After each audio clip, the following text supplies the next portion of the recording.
seni şimdiden özleyeceğim. Hemen peşinden geliyorum. Üzgünüm. Bir ömür boyu beraber olalım. İyi oldu. Mustafa, Mustafa,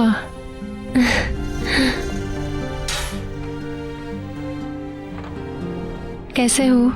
hello. मैं जानती थी कि तुम जल्दी वापस आ जाओगे। हाँ, मैं आ गया। मुझे खुशी हुई। सब ठीक तो है ना? तुम्हें भूख लगी है? तुम थके हुए लगते हो, तुम्हारे लिए चाय बना देती हूँ। तुमने उस चीज का ख्याल रखा? मैंने तुमसे कुछ कहा था। मुझसे झूठ मत बोलना। मैंने तुमसे कहा था ना उसे जान छुड़ा लो। तुम्हें इंतजार किस बात का है? बताती क्यों नहीं तुम मुझको? मुस्तफ़ा प्लीज मेरी बात को समझो। मैं इस बच्चे को पैदा करना चाहती हूँ। मैंने फैसला कर लिया है, बस। मैं तुम्हारी मिन्नत करती हूँ। जब वो बड़ा हो जाएगा तो क्या बताओगी तुम उसको? कैसे बताओगी कि तुम कौन हो? कैसे बताओगी कि तुम्हारा माजी क्या है? तुम बहुत जालिम हो। अगर वो लड़की हुई और समी से मिली तो तुम क्या करोगी? अगर बिलाल और दूसरे लोगों ने उसको तन्हा छोड़ा तो तुम क्या करोगी? बताओ मुझे, फिर क्या होगा? अगर वो लड़का हुआ और उसने अजीब अजीब सवालात पूछे तो बताओ क्या होगा? आंसू मुझ पर डिपेंड मत करो। हम एक घराना नहीं बन सकते, एक फैमिली नहीं बन सकते हम। जब मुझे खुद ही से इतनी ज्यादा नफरत है तो मैं किसी और पर रहम क्या कर सकता? मैं अच्छा नहीं बन सकता। मैं तो ये भी नहीं जानता कि अपना बोझ कैसे उठा पाऊंगा। हम एक बंद गली में हैं। दो मुसाफिर इकट्ठे सफर कर रहे हैं। मंजिल का पता नहीं है और हमारा सफर भी काफी लंबा है।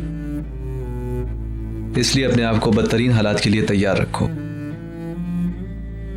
तुम्हारा मुस्तकबिल मेरे साथ अच्छा नहीं बन सकता।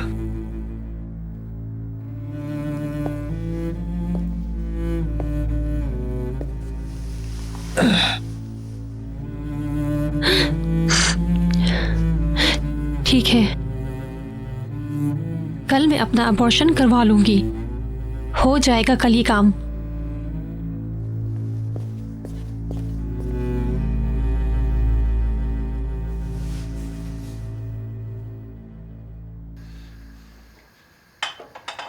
कितनी अच्छी खुशबू आ रही है।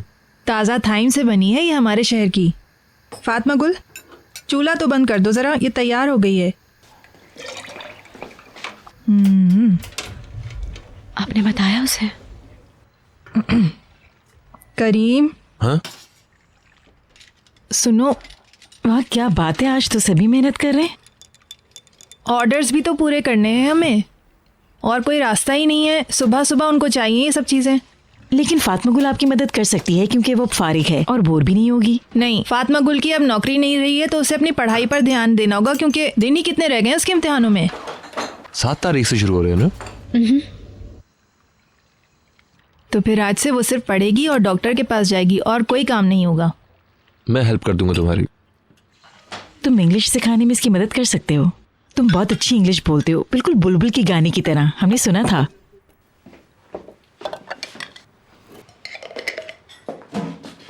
वैसे आज तो हमारा आखिरी दिन है इस जगह पर। कल रात क्रिस्टीन ने सब लोगों के लिए दावत रखी है। तुम चलोगी मेरे साथ? नहीं, मैं नहीं जा सकूंगी। सब लोग अपने पार्टनर के साथ आ रहे हैं। मेरा मतलब है सब अपनी वाइफ्स के साथ आ रहे हैं। कितनी अच्छी बात है। मैंने सोचा कि हम भी साथ चलते तो अच्छा रहता। अगर सब शादीशुदा जोड़े आ रहे हैं तो तुम्हें इसे छोड़ना नहीं चाहिए। क्यों? कल मैं मसरूफ होंगी, मुझे डॉक्टर के पास जाना है। मगर तुम्हारी अपॉइंटमेंट तो दोपहर 1 बजे है ना? बिल्कुल। डॉक्टर के बाद हम थोड़ा घूमने फिरने चलते हैं और फिर उसके बाद खाने पे। अरे ये तो बहुत अच्छा होगा, है ना? क्या कहती हो फिर?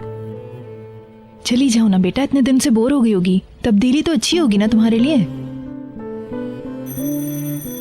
पता नहीं इस वक्त कौन आ गया यहाँ। मैं देखता हूँ।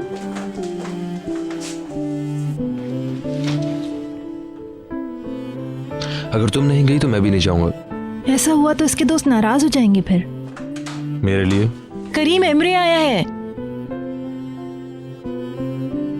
ठीक है। अंदर आ जाओ, दरवाजे पे क्यों खड़े हो? अरे एमरे, कैसे हो तुम? शुक्रिया भाई। अंदर क्यों नहीं आ रहे? नहीं, मैं यहीं ठीक हूँ। बस फातिमा गुल भाभी की कुछ चीज़ें वापस करने आया था मैं। फातिमा गुल यहाँ आओ, एमरे तुम्हारा बैग लाया है। शुक्रिया, आपका बहुत शुक्रिया। कोई बात नहीं, मिस्टर एरोल ने आपके पैसे भी भेजे हैं, ये आधे हफ्ते की तनख्वाह है। उनकी बहुत मेहरबानी। शुक्रिया। तो कैसा रहा आपका टूर? अच्छा था, हमने काफ़ी एंजॉय किया। हाँ, हम लोग काम से गए थे। अच्छा, चले मुझे चलना चाहिए अब। चाय नहीं पियोगे? नहीं, मुझे देर हो रही है, मुझे चलना चाहिए। अपनी अम्मी को मेरा सलाम कहना। हालांकि मुझे देखकर अपना चेहरा मोड़ लेती हैं, आखिर हम पड़ोसी हैं। क्या हुआ अगर वो हमें पसंद नहीं करती? कम से कम एक दूसरे को हम सलाम तो कह सकते हैं। कह दूंगा। दरवाज़ा बंद कर दो। बेहन ने कहा था कि वो हमसे दूर रहना चाहती हैं क्योंकि हमारे हालात बहुत पेचीदा हैं। उसने सबके सामने मेरी बेइज्जती की थी। मैं तुम्हें बता रही हूँ, उनको कोई खबर मिल गई है। वो अब भी हमें शक्की अंदाज से घूरते हैं। जब उन्हें सब मालूम होगा तो पता नहीं क्या होगा। इन्हें कुछ नहीं पता चलेगा, तुम परेशान मत हो, बिल्कुल भी कुछ नहीं पता चलेगा। करीम, आ जाओ, आखिरी 2 बोतलें रह गई हैं, मदद करवा दो। फातिमा गुल, तुम आ रही हो ना कल? शुक्रिया।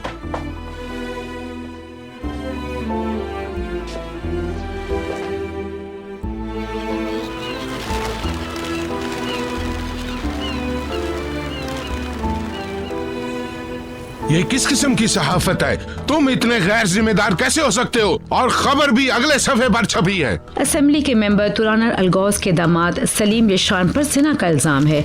मशहूर बिजनेसमैन रिशाद यशरान के बेटे और भतीजे अर्दवान यशरान और साबिक ब्यूरोक्रेट्स शमसी निलमी के बेटे बुराल निमली भी इस मुकदमे में मुलविस हैं। इस केस के हवाले से उनके खिलाफ कानूनी कार्रवाई भी की जा रही है। बस करो और आगे मत पढ़ना। और तुमने उनकी तस्वीरें लगाकर नाम भी लिख दिए। तुम इस तरह से लोगों पर कीचड़ नहीं उछाल सकते। क्या तुम इसे सहाफत कहते हो? उन्हें बताओ कि मैं उनके खिलाफ केस करूंगा। तुम किसके लिए काम कर रहे हो? तुम्हें कौन इस्तेमाल कर रहा है? ये एक गंदी तोहमत है, गंदी तोहमत। हम लोग इसके बारे में बात नहीं करेंगे। तुम्हारे खिलाफ केस करेंगे और अदालत में ही हिसाब बराबर करेंगे। जो कोई भी इस बेहुदा साजिश के पीछे है, हम उसे देख लेंगे। उल्टा मुझसे सवालात पूछता है। शर्म नहीं आती इन लोगों को। देखो, वो तुम्हें भी बुला सकते हैं, तुम किसी मुझे से भी बात बुला नहीं सकते हैं, तुम भी कोई फोन कॉल अटेंड मत करना। अब ये दिन भी हमें देखने थे कि अब हमारे नाम अखबारात में भी छपने लगे। देखो मुनीर, हमें इसे रोकना चाहिए। ये सब मिस्टर तुरानन की बेहतियाती की वजह से हुआ है। कोई भी शख्स अपने ओहदे से इतना लापरवाह कैसे हो सकता है? और अब वो कुर्बानी का बकरा बन गया है।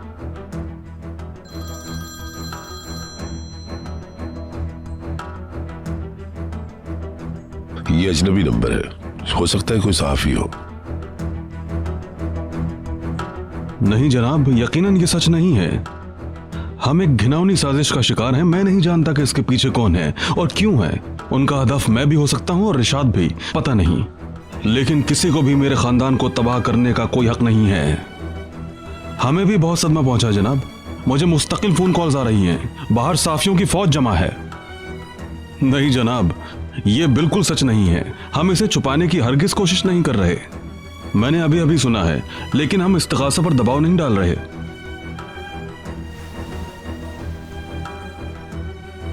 जनाब, आपको शायद गलत खबर मिली है।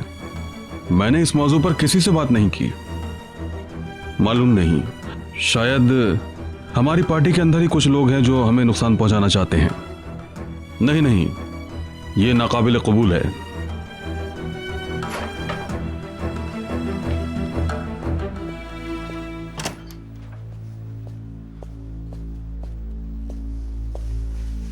मैंने तुम्हें कहा था ये मत करना। देखो तुम्हारे डैड मुश्किल में पड़ गए। मैंने तो अखबार वालों को सिर्फ सलीम के बारे में बताया था। मैं नहीं जानती थी कि डैड की वकील से बात हो चुकी है। इस बात को और लोग भी हवा दे रहे होंगे। तुमने बहुत बड़ी गलती कर दी है मेलतम, बहुत बड़ी। और ये अंकल के लिए भी बहुत बुरा है। ये क्या कर दिया इसने? ऐसी हरकत ये कैसे कर सकती है? तुरानर, मेलतम, मेलतम, रुक जाओ। तुम कहाँ जा रहे हो तुरानर?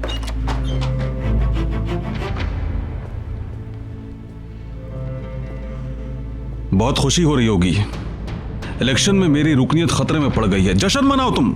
डैड मैंने तो कुछ नहीं किया। तुमने ही हमें इस खानदान के साथ मुलव्वस किया। मैंने तुमसे शुरू में ही कह दिया था, अगर तुम्हें जरा सा भी शक हो तो इस आदमी से शादी मत करना, मगर तुमने हमें नजरअंदाज किया। उस बात पे यकीन भी तो नहीं कर सकती थी। तुमने शादी वाले दिन होने वाले वाकयात को छुपाकर हमें बेवकूफ बनाया। मैं उसी दिन तुम्हारी उन लोगों से जान छुड़ा देता, ना हम इतने शर्मिंदा होते, ना वो हमारी शोहरत पर धब्बा लगाते। ओके हनी, हम आज ही तलाक का मुतालबा कर देंगे अदालत में और इनसे अपना पीछे छुड़ा लेंगे। ऐसा नहीं होगा, हम कोई केस नहीं करेंगे। अब ऐसा हरगिज नहीं होगा। इसका मतलब ये होगा कि हमने हर बात तस्लीम कर ली है, भूल जाओ सब। मगर तुरानर, लेकिन कुछ नहीं। यह स्कैंडल मंजर आम पर ना आता तो तलाक बड़ी आसानी से हो जाती। मुझे इससे इनकार करना पड़ेगा, मैं मजबूर हूं, वरना सबको इस बारे में सब कुछ पता चल जाएगा। कम से कम इलेक्शन से पहले मैं ऐसा कुछ भी अफोर्ड नहीं कर सकता। डैड आपको मेरी परवाह नहीं है। बंद रखो अपनी जबान तुम। अब तक तुम अपने लिए खामोश रही हो, आइंदा मेरी खातिर ऐसा करना पड़ेगा तुम्हें। ये मेरा तुम पर हक है मेल्तम।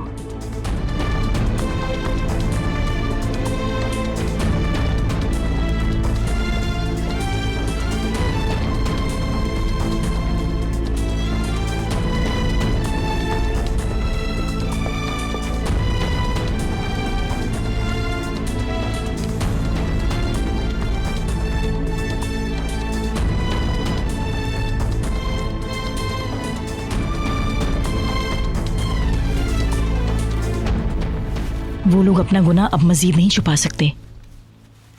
शुक्र है फातिमा गुल और करीम का नाम किसी अखबार में नहीं आया, इसीलिए मुझे इतनी खुशी हो रही है। हाँ, अगर वो ऐसा करते तो मिसेस बेहन यकीनन हम सबको घर से निकाल देती, पर ऐसा जल्द ही होने वाला है। मैंने सारी बोतलों पर लेबल लगा दिए हैं। इस वाले का सिर्फ एक ही ऑर्डर तैयार कर सकी मैं, मगर बाकी जितने भी रह गए हैं वो सब कल कर लूंगी।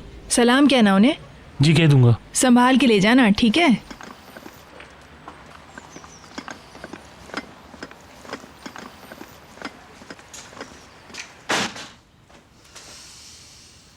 मुनीर अब बहुत मुसीबत में होगा। वो इस वक्त यशरान के घर में बैठा जल रहा होगा। अच्छा बस बहुत हो गया, इसको हटाओ यहाँ से, मुझे परेशानी हो रही है। इसको हटाओ यहाँ से, हटाओ। सही कह रहा है वो मुकद्दस, तुमने तो एक एक लफ्ज याद कर लिया है इसका। उनके पीछे तो वो पार्लियामेंट का रुकन भी था, लेकिन वो उनकी मदद कर पाया नहीं ना। काश कोई ताकतवर आदमी करीम की भी हिमायत कर रहा होता, फिर तो ये सब कुछ बहुत ज्यादा आसान हो जाता। फातिमा गुल जाओ, जाके तैयार हो जाओ। आप लोग काफी जल्दी कर रहे हैं ना? नहीं कोई जल्दी नहीं है, यहाँ पे काम खत्म हो गया है, अब हम चलते हैं फौरन। ठीक है। सुनो, बहुत अच्छे कपड़े पहनना, तुम एक डिनर पार्टी पर जा रही हो। चलो मैं भी जाके कपड़े बदल लूं। करीम ये सब कुछ गलत कर रहा है। उसे फातिमा गुल को अपना आदी नहीं बनाना चाहिए। वो तो नहीं जाना चाहती। और तुम्हें इसका यकीन है? वो हिचकिचाने की एक्टिंग कर रही है। ठीक है, ये सारे औजार हटा लो और वो वेल्डिंग मशीन वहीं पे रहने देना। ठीक है भाई। जल्दी करो, हमारा काम खत्म हो गया।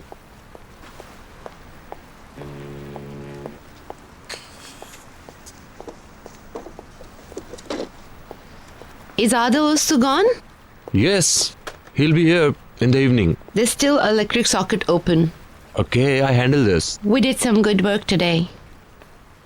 Not bad. It's wonderful. Best part of the job is being able to see you again. I'm glad that we work together as well. Now we are going to get some work in Istanbul and be able to work together again. I hope so. Is your wife going to be with us this evening? Yes. You smile when you talk about her. When I said come to England, you said I can't leave the place. So you left and came to Istanbul.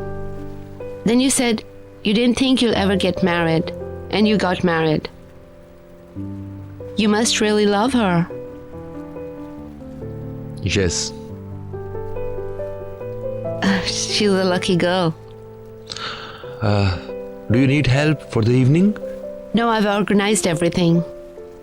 Okay, then I'm going to make a final check. Okay.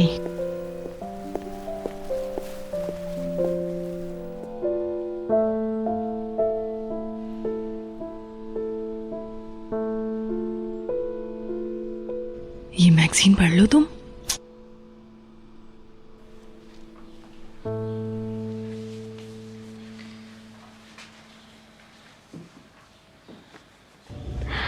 दिल नहीं चाह रहा।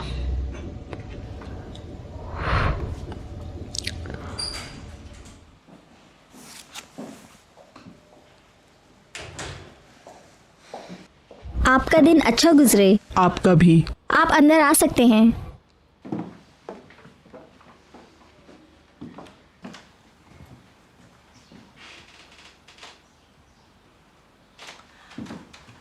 फातिमा गुल, चलो अंदर चली जाओ बेटा, घबराने की कोई बात नहीं है।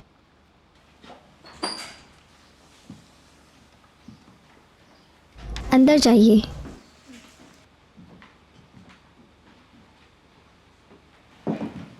खुश आमदीद फातिमा गुल। शुक्रिया। आओ प्लीज बैठो। आओ।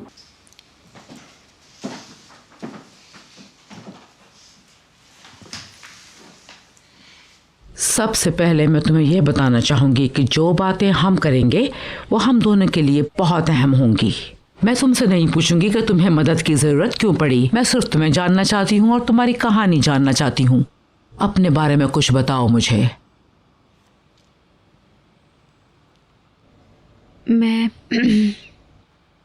मैं फातिमा गुल हूँ। मेरी उम्र 21 साल है। तुम शादीशुदा हो?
डियर मिस्टर फैब्रिटन,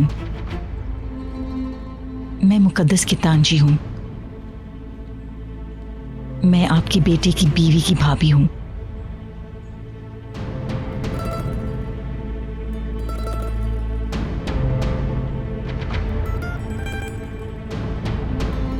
वो खत इत्तेफाकन मुझे मिल गया जो आपने करीम को लिखा था। आपके अल्फाज ने मुझे हैरान कर दिया, और क्योंकि मैं जानती थी कि वो आपके ख़त का जवाब नहीं देगा, तो मैंने सोचा कि मुझे ये ख़त आपको भेज देना चाहिए।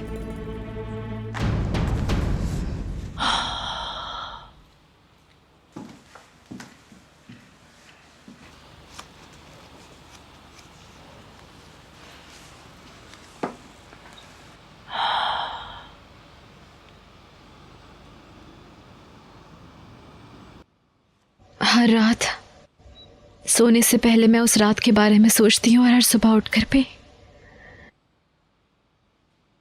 कभी कभी तो ख्वाब में भी मुझे वो वाक़या याद आ जाता है।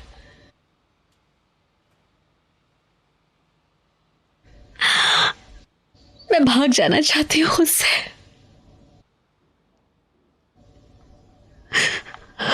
मैं कहना चाहती हूँ, लेकिन अपने दिल का हाल किसी से नहीं कह पाती।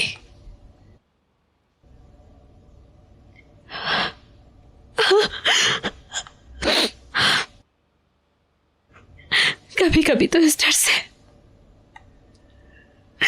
मैं सो नहीं पाती कि वो भयानक ख्वाब मुझे डरा कर उठा देगा। यही खौफ हर वक्त तारी रहता है मुझ पर। क्या तुम सोने के लिए कोई मेडिसिन इस्तेमाल करती हो?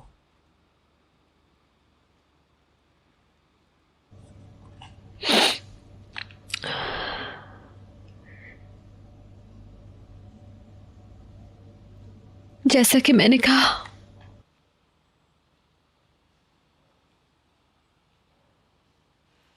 ये खौफ मुझे जीने नहीं देता कि मैं पहले जैसी नहीं बन सकती हूँ।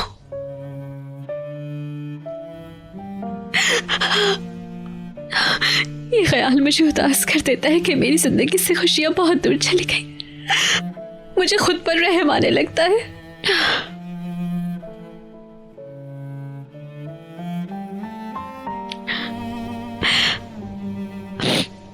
मैं सोचती हूँ कि मेरा क्या होगा। मैं जीना चाहती हूँ लेकिन नहीं जी पाती।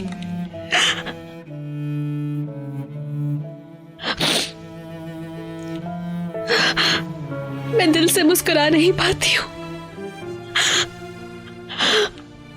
हर वक्त मेरे अंदर एक डर छुपा रहता है। क्या करूं मैं?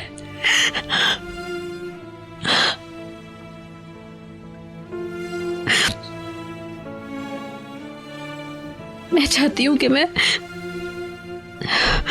भी दूसरों की तरह जीऊं, आजाद, खुश। लेकिन शायद ये मुमकिन नहीं है, क्योंकि अब ऐसे ही जीना मेरा नसीब है।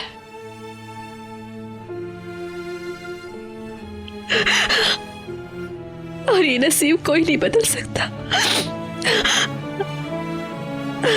कोई भी नहीं। जानती हूं मैं।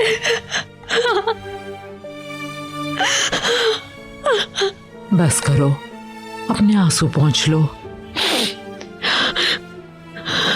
मैं तुम्हारे साबका मंगेतर के बारे में कुछ जानना चाहती हूँ। क्या तुम उसके बारे में कुछ बताना चाहोगी? मेरे लिए जानना जरूरी है।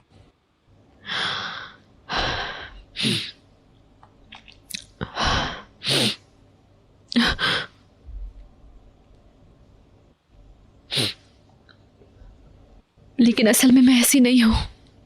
मैं बहुत मायूस हूं, बहुत नाउम्मीद हूं। मैं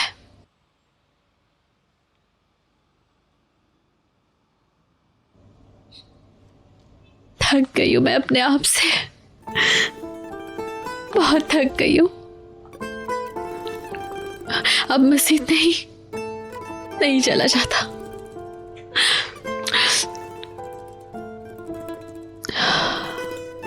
कैसे संभालूं मैं खुद को? हर तरफ मुझे सिर्फ मायूसियां दिखती हैं अपने लिए, इसके अलावा कुछ भी नहीं। मुझे किसी से अपने लिए कोई उम्मीद नहीं है।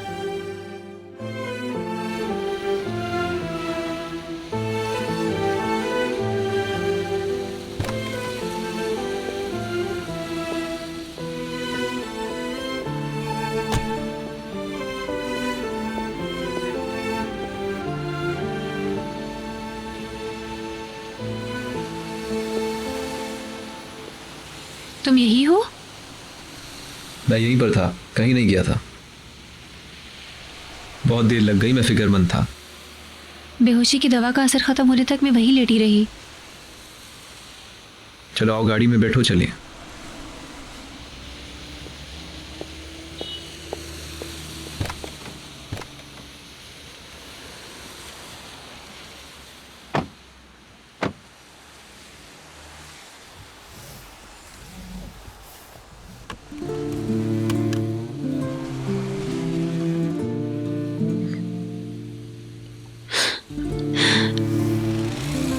आंसू, तुम ठीक तो हो?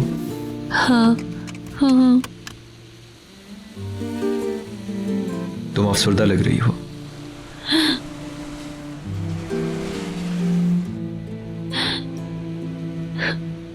मुझे अफसोस है, मुझे बहुत अफसोस है।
राइमी, मैं शॉपिंग के लिए जा रही हूँ। हाँ मैं भी चलता हूँ। नहीं, इसकी जरूरत नहीं, मैं बस 5 मिनट में आ जाऊंगी। तुम्हारे साथ चल के सामान उठा लूंगा। कोई जरूरत नहीं है, मैं कोई भारी चीज नहीं खरीदूंगी। हर वक्त जिद मत किया करो, बस तुम घर का ख्याल रखना।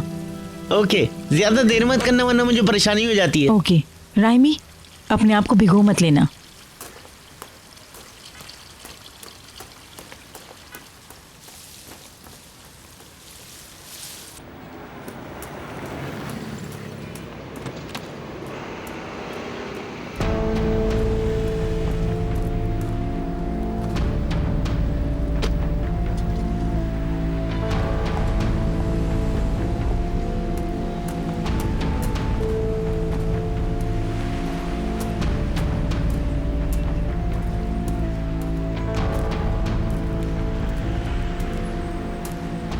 आप यहाँ क्या करने आई हैं? क्या चाहती हैं आप आखिर, बोलिए।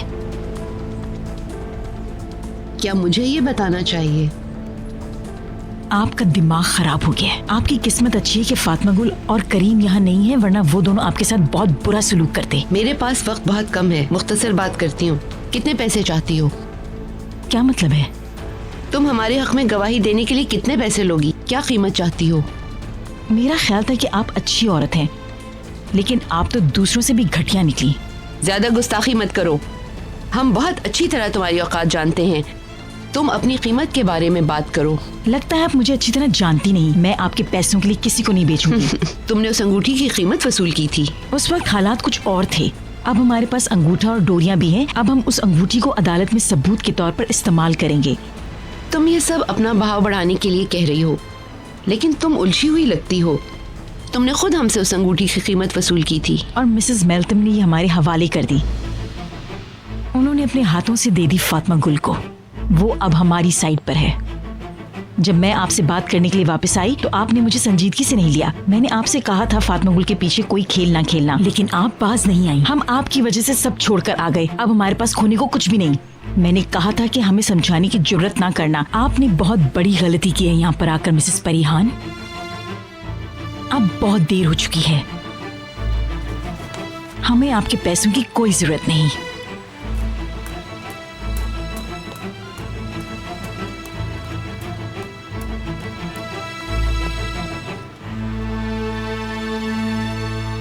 मैं तुम पर कोई दबाव नहीं डालना चाहता। अब तो ये नामुमकिन है। हम बात क्यों कर रहे हैं फिर? लेकिन मैं नहीं चाहता कि तुम कोई अहमकाना फैसला करो। जरा खुद को देखो।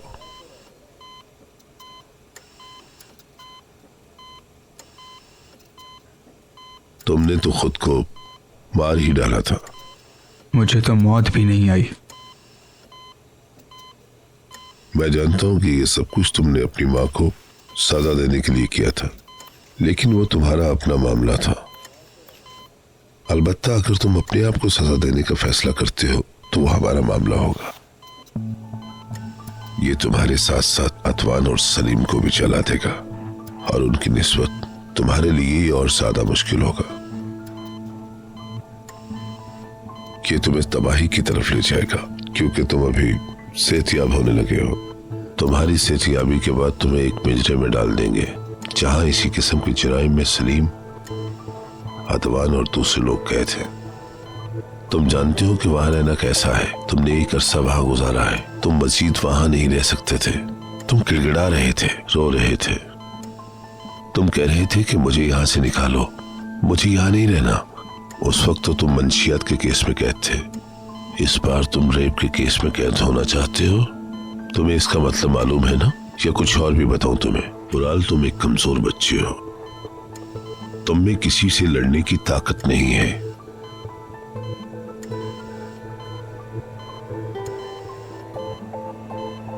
तुमने हमेशा फरार हो जाने को तरजीह दी और हमेशा अपने आप से भागते रहे, इसलिए तुम आज इस हालत में हो। तुम्हारे अंदर जुर्म कबूल करके जेल जाने का हौसला नहीं है। तुम खुदकशी के लिए बहादुर बन गए, तो ये कहीं ज्यादा बदतर चीज है। मेरी इन बातों को अपने जहन में अच्छी तरह महफूज कर लो।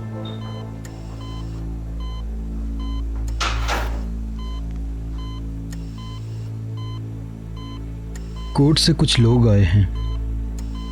वो तुम्हारा और डॉक्टर का बयान लेना चाहते हैं।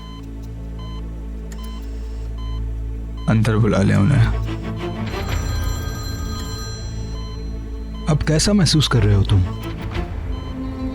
बयान देने के लिए तैयार हो? तैयार हूं।